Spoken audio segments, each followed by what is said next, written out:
नमस्कार विद्यार्थी मित्रांनो, स्वागत तुमचं माझ्या यूट्यूब चॅनलवरती.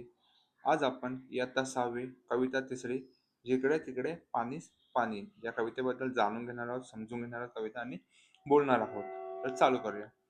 जिकडे तिकडे पाणीच पाणी, खळखळणारे झरे, झुळझुळणारे गवत पोपटी, लवलवणारे तुरे. नवी लकाकी झाडांवरती सुखात पाने फुले नाहती, पाऊस वारा झेलीत जाती भिरभिरती पाखरे. जिकडे तिकडे पाणीच पाणी, खळखळणारे झरे. हासत भिजती निळसर डोंगर, उड्या त्यातून येती निर्झर. कडेक पारी रानोराणी, नाद नाचरा भरे.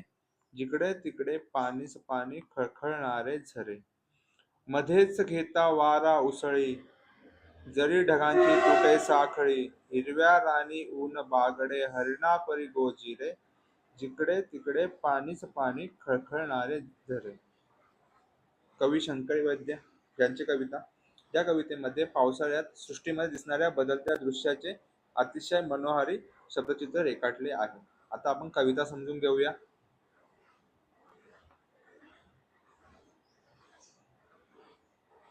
जिकडे तिकडे पाणीच पाणी, खळखळणारे झरे.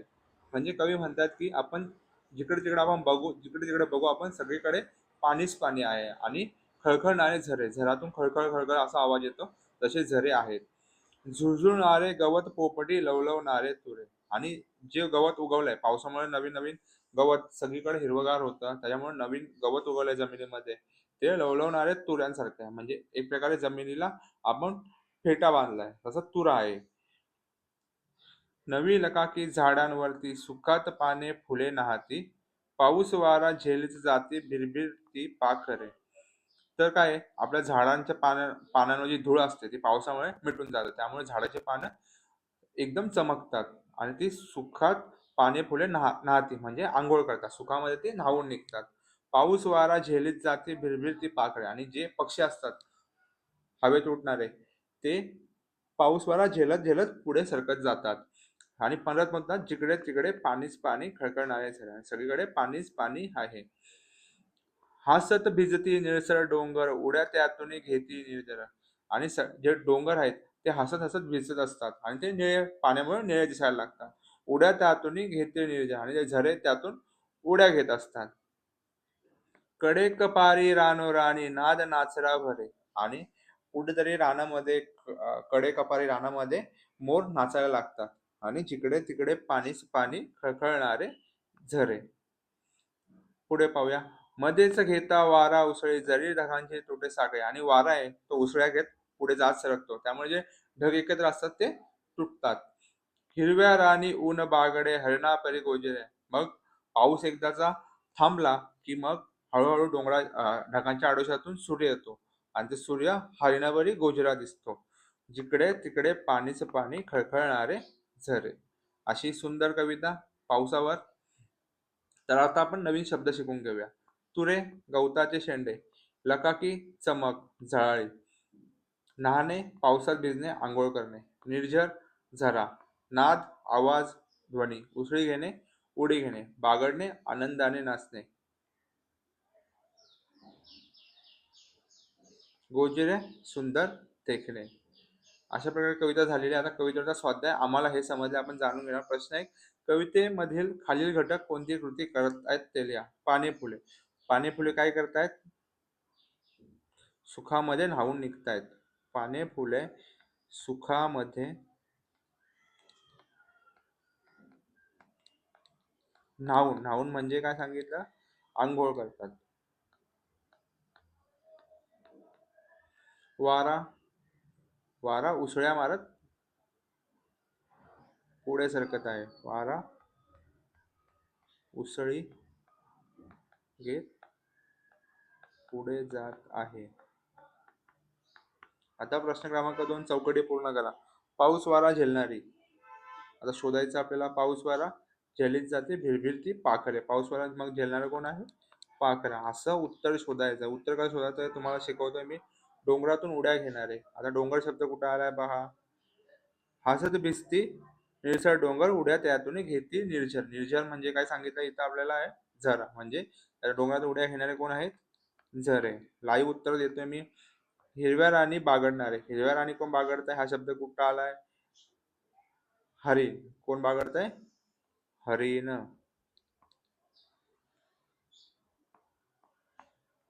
हसत भिजणारे.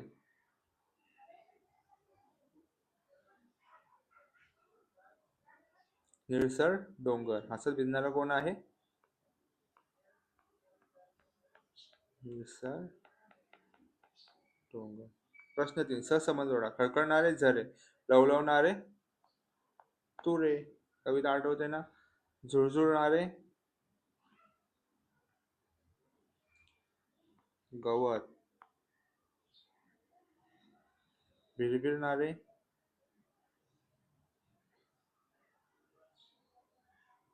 पाखरे, भिरभिरणारी पाखरे. आता पुढचा प्रश्न, प्रश्न 4 योग्य जोड्या लावा. ढगांची काय होती? साखळी.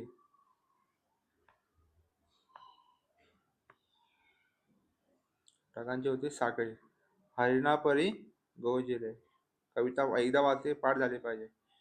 निळसर काय होतं? डोंगर. नाद नाचरा. नवी लकाकी. अशा प्रकारे ढगांची साखळी, हरिणापरी गोजिरे, नवी लकाकी, निळसर डोंगर, नाद नाचरा. प्रश्न 5 एका वाक्यात उत्तर द्या. सुखामध्ये न्हाऊन कोण निघत आहे? सुखामध्ये पाने फुले न्हाऊन निघत आहेत. तर सुखामध्ये आता या कोणच्या जागी आपल्याला लिहायचंय? पाने फुले. आणि प्रश्न पूर्ण लिहायचा आहे. पाने फुले. याचा आन्सर काय? सुखामध्ये पाने फुले न्हाऊन निघत आहेत. आता मी तुम्हाला लिहून देतोय. तर उत्तर आहे हे असं पूर्ण वाक्यात लिहायचं असं. सुखामध्ये पाने फुले नाहत आहे. तर दुसऱ्याचं उत्तर ऊन कोठे बागडत आहे? तर शेवटच्या कडव्यामध्ये होतं हिरव्या रानात ऊन बागडत आहे. ऊन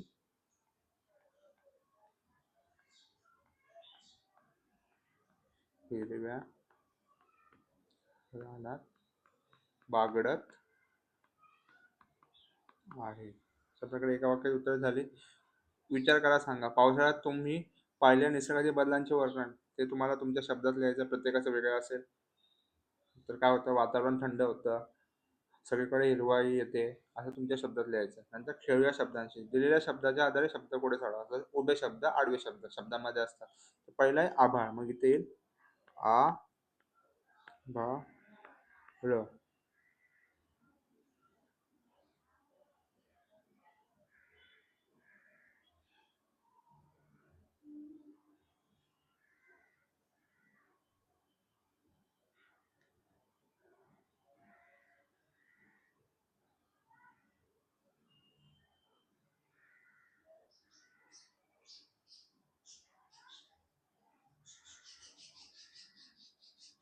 नाही नाही नाही, हे शब्द कोड आहे.